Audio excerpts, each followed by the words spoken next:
Hey there, it's Tom Ryan, founder and CEO of ICR. Before we get into the next episode, I wanted to ask that you subscribe to the show. It'll help us get even more unique and interesting guests on the podcast and in turn continue to educate management teams and the growing ecosystem that creates value for fast-growing private and public companies. And while you're at it, head over to Apple Podcasts and leave us a 5-star rating. Very much appreciated.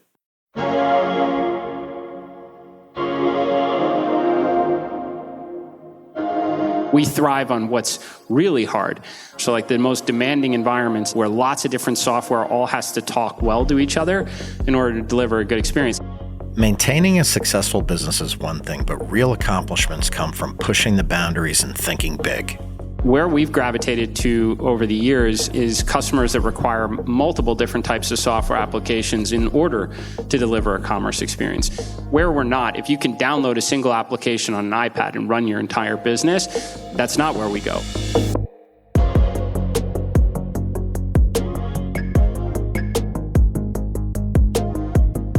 Being a public company can be hard. Small missteps can have outsized consequences. I'm Tom Ryan, founder and CEO of ICR, and over the last 20 years, we've helped thousands of companies understand and navigate the stock market and the media.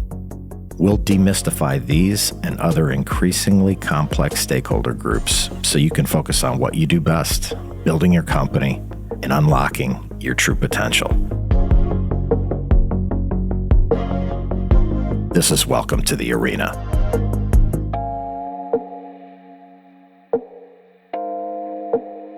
In business, there's success and there's potential. Success is nice, but true greatness lies in tapping into unseen possibilities, and today's guest has harnessed his business acumen and potential to make a lasting impact on a global scale. In January, ICR's 26th annual conference was held in Orlando, and we were lucky enough to host some of the most inspirational business leaders in the country. We wanted to share one of the amazing talks from the conference today, so this week we're featuring a fireside chat hosted by Morgan Brennan. Morgan is the co-anchor of CNBC's Closing Bell Overtime. Over the last 10 years, she's held various on-air roles with CNBC and was previously co-anchor of Squawk on the Street and Squawk Alley. She started her career at Forbes, where she was a staff writer and a reporter for the Forbes family of outlets. She went to NYU and lives in New York with her family. We're thrilled to feature her as our host today.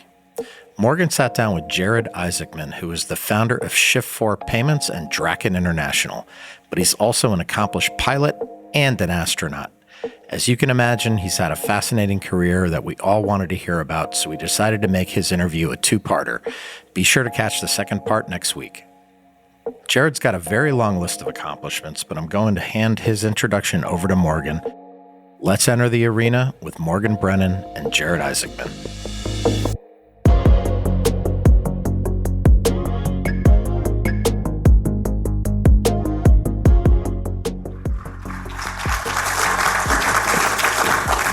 I have the very distinct honor and privilege and pleasure of introducing Jared Isaacman tonight. Jared is an entrepreneur, he's a business leader, he's an accomplished pilot, and he's an astronaut. He has made significant contributions to financial technology, defense, aerospace industries. He's the founder of both Shift4 and Draken International. He founded Shift4 in 1999 at 16 years old. We're going to get into that origin story here tonight.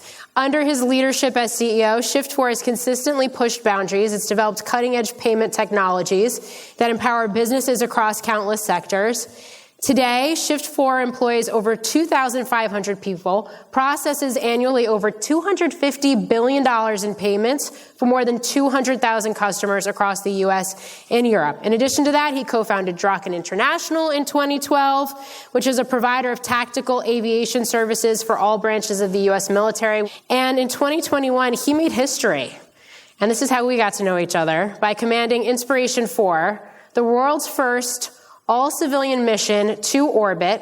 That mission raised over $250 million for St. Jude Children's Research Hospital, and later this year, he's going to return to space as commander of the Polaris Dawn mission, which is the first of 3 space flights under the Polaris program, which is a partnership with SpaceX. We have a lot to get to tonight, so I'm just going to stop reading, and I'm going to welcome to the stage Jared Isaacman. It's great to see you. Let's start with Shift4, because it has been an incredible growth story that has taken place here over 2 decades with Shift4. And I think just in terms of a little bit of background, maybe a little bit of bragging rights in terms of how strongly the company is growing and where it goes from here. When the company was started in 1999, that was really because I hated high school and I was trying to really just figure out how to be independent and get some beer money for the weekends. But ultimately, it evolved from what was a very, very small payments company serving a local community to today. We process across North America, Europe. As mentioned, $250 billion in payment volume, and predominantly in venue, like entertainment venues. So about a third of the restaurants in the United States use some form of Shift4 payment technology. So I think about 40% of the hotels, most of the sports and entertainment venues. So pretty much every football stadium, college, NFL, basketball, baseball, all the theme parks. So we got a lot of customers in the immediate vicinity around here. And we're pretty excited because for 24 years of our history, we were exclusively in the United States, and then a few months ago, we finally closed on a very long process. Don't ever buy a European bank if you can avoid it. It's a 2-year regulatory process. There's big breaks in the summer when they review the paperwork. But anyway, we finally got that done, so we're excited because we've been able to, be reasonably successful in the U.S. for a really long time, and now we can take everything that's worked reasonably well again for us here in the U.S. market and bring it into Europe, Canada, and we have, aspirations to go even farther. So I should say, because I know space is a big part of this. Restaurants are a super important customer for Shift4. We spend almost our entire research development budget in our products and services specifically for your industry. And then also when I was in space, the food wasn't very good. So there's a lot of opportunity for innovation in what's up, as we open up this last awesome frontier. Great. I mean, you touched on it. 16 years old, starting this company in the basement of your parents' house. I guess just give me the origins. How did you get the idea? I mean, I just think about fintech and what's evolved into. And in 1999, things looked vastly different. How did you get the idea to start this company? I mean, everything I said before was pretty true. I mean, it was had this original basement startup, was doing computer repair and website design and such, like teenagers probably were doing at that time, and then worked at CompUSA, which was a computer wholesaler, with the idea that I was going to be able to use the foot traffic to generate leads. This is, entrepreneurial spirit in early days, which so happened that one of the companies that came in was a payments company they had viruses on their network, and they were trying to figure out some e-commerce things. So I was like, there's nothing I can sell you here that's going to fix this problem, but after school I can come by and maybe help out. It got me exposure to the payments industry, which was horrible at that time period. I'm sure many of you probably know that. I mean, if you were a pizza place and wanted to, accept credit cards as a form of payment, I mean, the paperwork was equivalent of a commercial mortgage. It was like hundreds of pages. Everything was outsourced, super inefficient, very painful. So we literally brought, once I had this exposure to that business, I left there 6 months later, started what became Shift4, brought everything in-house, literally my parents' house, and that's where the journey began. Folks that don't know, in the heart of the pandemic, 2020, you and your company this was the first company to go public in a big IPO during the pandemic. I guess just walk me through from basement to IPO and then what this process looked like, because I'm sure it isn't how you envisioned it when you set out to take a company to the New York Stock Exchange. It was certainly a very special moment. We never had any outside capital our first 15 years in business. Basically, the company was founded on a $10,000 gift from my grandfather, who's a lawyer who incorporated us.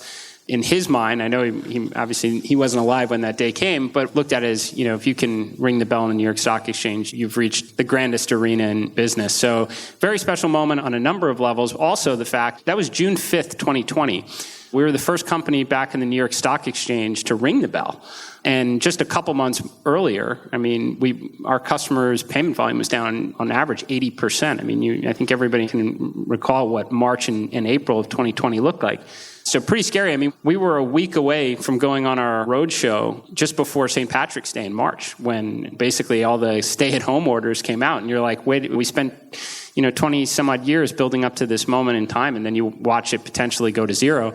But I think, we were pretty fortunate. We built a model that can win in good and challenging economic times. We were growing payment volume year over year in May of 2020 and June. In fact, there were only 2 months in 2020 we didn't grow payment volume year over year, and it was March and April. So I think it was, obviously everyone knows, if we're mostly restaurants, hotels, and stadiums, that wasn't a factor of our customers somehow being immune to the realities of the pandemic.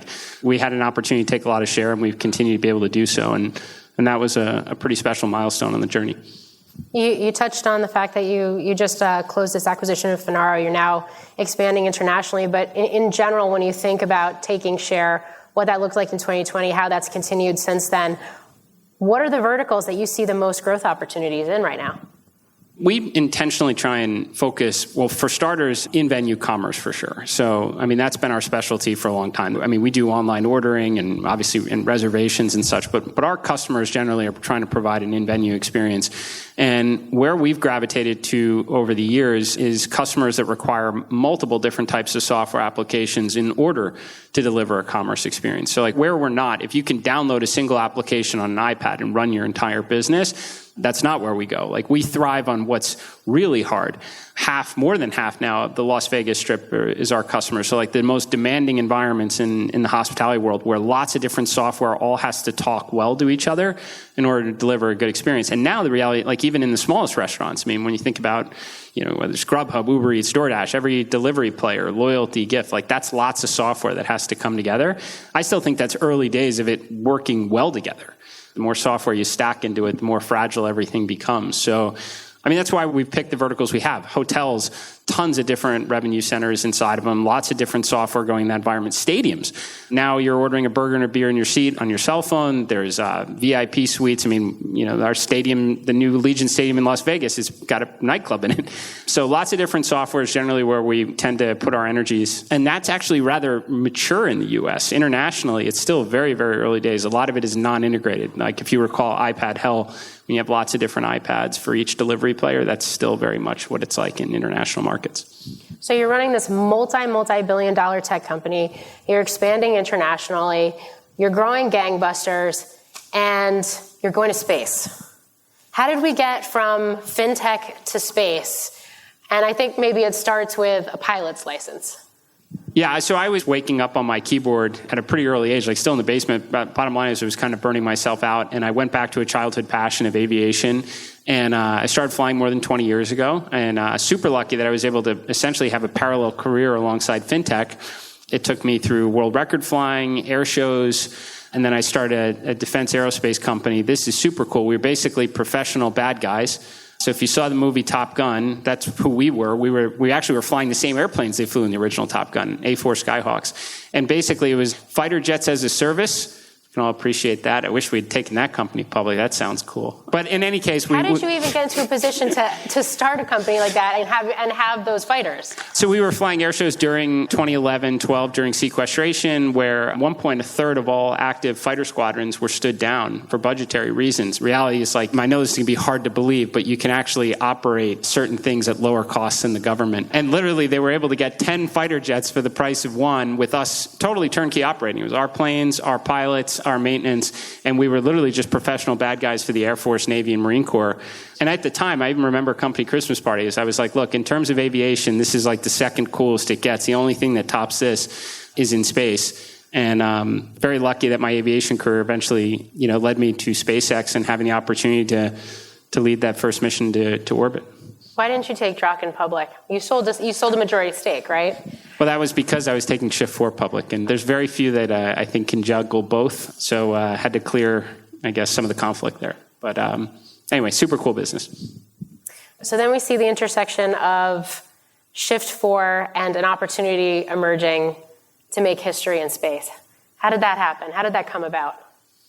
So it was very, very lucky timing. Basically, late September, October of 2020, SpaceX hadn't even restored operational capability for American astronauts to go to orbit from the United States. I mean, I don't know how much any of you follow kind of the space industry, but for more than a decade, American astronauts went to space via Russia. So after the space shuttle was retired, we had no capability, which was a real travesty. And SpaceX had just done its demo flight in May of 2020, Demo 2, which returned that capability to the U.S. in a test.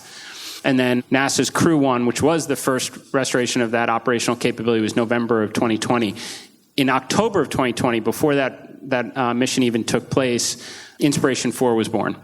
And again, I had no idea when I was talking to SpaceX at the time that there wasn't 100 other missions before us, but I found out that we were going to be the first, and that first meant it was going to be very important. There was a lot of responsibility came with it to make sure it was a very inspiring mission and that it represented more than just wealthy people going to space, but like truly inspiring people what the future could look like in space, opening up that last frontier and making sure you took care of some of the real problems we have here on Earth, which is why St. Jude Children's Research Hospital was such an important part of the mission, became the largest fundraising event in their history. It raised over $250 million and made it possible to open up for a lot of other exciting missions to come.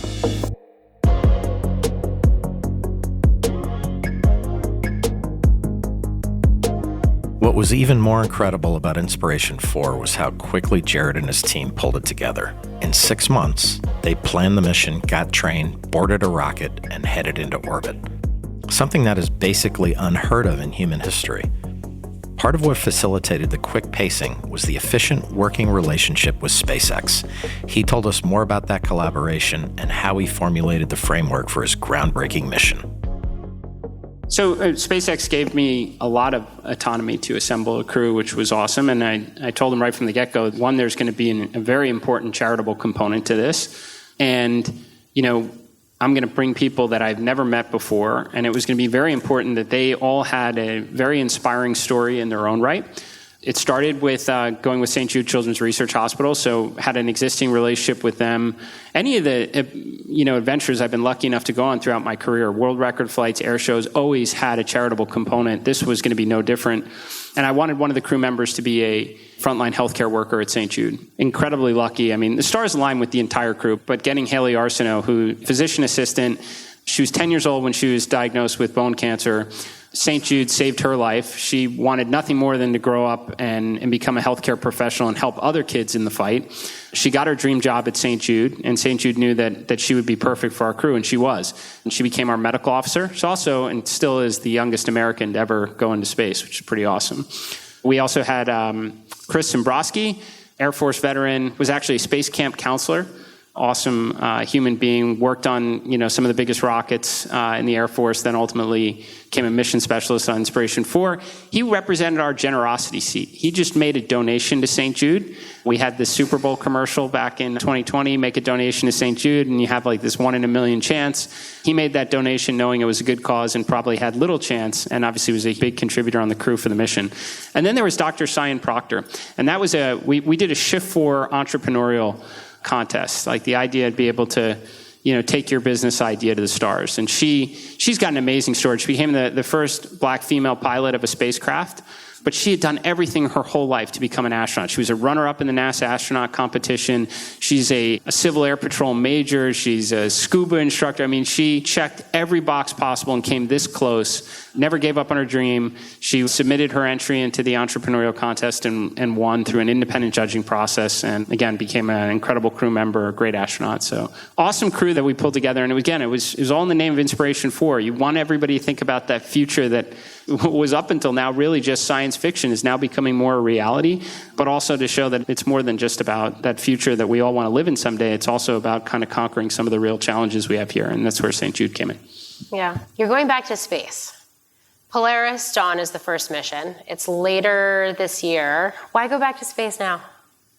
I actually didn't think we were going to go. When we came back from Inspiration 4, I thought that we had set the bar very high. I think every other commercial space mission that came to follow made inspiration and charitable contributions an important part of their mission. I think we helped inspire them to do that. We surpassed every one of our goals.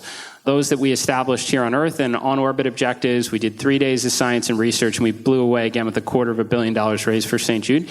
I thought everything was perfect. But I was invited to Starbase, Texas, which is right near Brownsville, and Elon was there, and we talked about what could come after Inspiration 4. And it was a series of test and developmental missions. The door is open now for all those exciting missions to follow, but now we need to build out some of those capabilities that we haven't had in 50 years since we last went to the moon. We've got to go well beyond the space station. We have to develop organic spacesuit capabilities for EVAs so we can work outside of vehicles, so we can walk on the moon and Mars when we eventually get there. And this appealed to my aviation background and some of the expertise I built up at Draken. And with SpaceX, we established the Polaris program. It's 3 incredible missions. Like you said, Morgan, the first is going to fly later this year. It'll be the farthest anyone will have gone since the last time we walked on the moon. I have 2 female crew members. They'll be the women that have ventured farthest from the Earth in history. We'll do a spacewalk. It's the first commercial EVA. It's the first time non-government astronauts are leaving the safety of the vehicle. And I think that's important because if you're going to have hundreds of thousands of people on the moon and Mars someday, it's not going to be the few, it's going to be the many. And there's a lot to learn on that. We'll communicate over Starlink constellations, and we'll do 5 days of science and research. And then we got 2 more missions after that. So it's going to be busy for a bit. And EVA is, of course, talking about spacewalks right now. So I'm going to ask you a question that you've been asked on TV before, and that is, what is it like to work with SpaceX? What is it like to work with Elon Musk? SpaceX is an incredible organization. I think we got to start there. I mean, it's 10,000 of the brightest, most highly motivated people I've ever encountered. It is a true pleasure every time to work with them. I say even I love all of my own team members in my company. That I've never seen anything like this out there. These are people, a lot of young folks, like right out of college, that believe that they can't make a bigger difference in the world than showing up for work every day. I know we'd all love to hear that from our employees, but it's pretty hard when you're if you don't have a mission and vision statement like making life multi-planetary, because the world is a more interesting place when you can, dance among the stars. That's tough to compete with that, but they're incredible. And I think that's just really the point of it, though, is that it is 10,000 people. It's not one person. So you definitely have a real genius in Elon. I mean, he set out to conquer some pretty extraordinary challenges, right? Tesla, has made incredible contributions towards sustainable energy and, an environmentally friendly organization. SpaceX pioneered reusable rockets. I mean, we're all in business here. If somebody has a breakthrough technology, how long before somebody else has it? 6 months, right? I mean, the iPhone comes out, we're going to have the Android shortly thereafter. It's been like that in every aspect of technology. They first landed a rocket on a ship and reused it 8 years ago. Actually, we're going on our 9th year. They've done it more than 200 times. You know how many times anyone else has done it since? 0. I mean, that's some pretty incredible stuff. So anyway, he set out to conquer some pretty extraordinary things, total sci-fi into reality. But it's 10,000 really amazing people that are really trying to alter the trajectory of humankind. It's amazing to just be a fly on the wall and watch it. So you're training right now to go back to space. You're running Shift4. How are you doing it? And you still fly aircrafts and do air shows from time to time. How are you managing it all? What's the secret? Well, I have an incredible team. I have an amazing group of people that have been with us on this really awesome journey. And everybody is very motivated to wake up every day and win. And that makes life a lot easier. And then you just don't sleep as much and a lot of coffee. So that's a secret to the productivity. Is your board on board at Shift4? Do you feel like investors are on board when you do these space flights? We have an awesome board. First of all, aviation's been part of my life for a really long time, and building 2 companies while growing Shift4. I mean, we've grown our revenue and volume double digits every year for 24 consecutive years, even through the downturn. So we've been able to perform despite my outside distractions from time to time. And we've also won an incredible customer. Starlink is, as you know, one of our strategic customers that we're following all over the world. And that's pretty awesome, bringing internet connectivity to some pretty disconnected parts of the world. I mean, totally think, information, knowledge is foundational to solving a lot of the world's problems. And that's just one of the many things they're doing and happen to be a customer of ours. So I think the good outweighs the bad. So whether it's as the founder and CEO of Shift4, whether it's as someone who's been to space or any of these other endeavors, I guess the biggest lessons you've learned along the way from a leadership standpoint.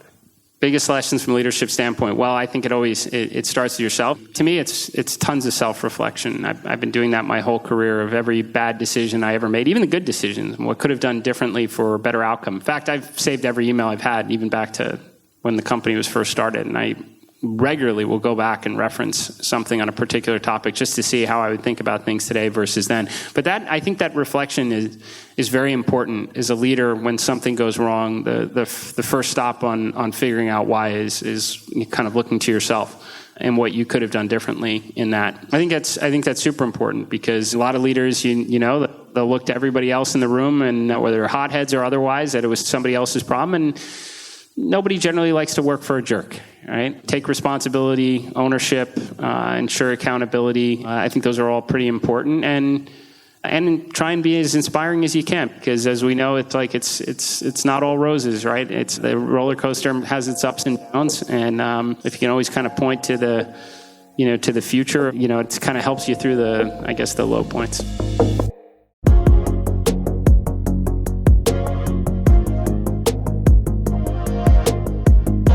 As an entrepreneur, Jared is someone who clearly thinks big and always looks to the future. Whether it's going public or testing the possibilities of groundbreaking space missions with SpaceX, Jared knows that the way to make a genuine impact is for shooting for the stars, literally. At Welcome to the Arena, we're working really hard to bring you exciting guests and great content. If you found this episode insightful, subscribe to the show on your podcast app and leave us a 5-star rating. The more the show grows, the more interesting voices we can have on the podcast. And in turn, that should demystify a lot of the stakeholders around public companies and soon-to-be public companies. Thanks for listening. I want to thank Morgan and Jared for coming to our conference and for this super interesting conversation. But there's more to come next week, and you do not want to miss it. In the second half of the interview, Morgan talks to Jared about his upcoming missions, both on Earth and in space. It's an incredible conversation, so make sure you catch it. This is Tom Ryan. We'll see you next time back in the arena. References to specific stocks are not intended to be recommendations for specific trading behavior. Comments presented on this podcast are intended for informational and educational purposes only, and do not represent opinions or recommendations on whether to buy, sell, or hold shares of a particular stock. All investors are advised to conduct their own independent research into individual stocks before making a trading decision. In addition, investors are advised that past stock performance is no guarantee of future price performance.